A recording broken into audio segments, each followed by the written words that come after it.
মিজান আবার আসবে, বিজয়ীর বেশে আসবে।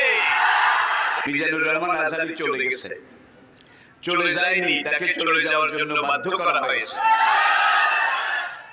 একটা মাহফিলে 10 লাখ 15 লাখ লোক হওয়া, এটা দুনিয়ার কোন রাষ্ট্রপ্রধানের ইতিহাসেও নেই, ঠিক কিনা বলুন? আজকে তাকে এই দেশে থাকতে দেওয়া হয়নি। সোজা কথা, সংক্ষিপ্ত কথা, চূড়ান্ত কথা, শেষ কথা, মিজান আবার আসবে, বিজয়ীর বেশে আসবে।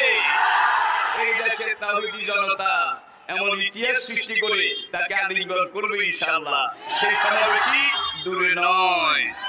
আমাদের সেই দিনী ভাই, আমার সেই সুযোগ্য সন্তান, অচিরে আল্লাহ তাকে আবার আমাদের মাঝে ফিরিয়ে আসার মতো, আনার মতো সৌভাগ্য, পরিবেশ, পরিস্থিতি এটা তিনি যেন দান করেন।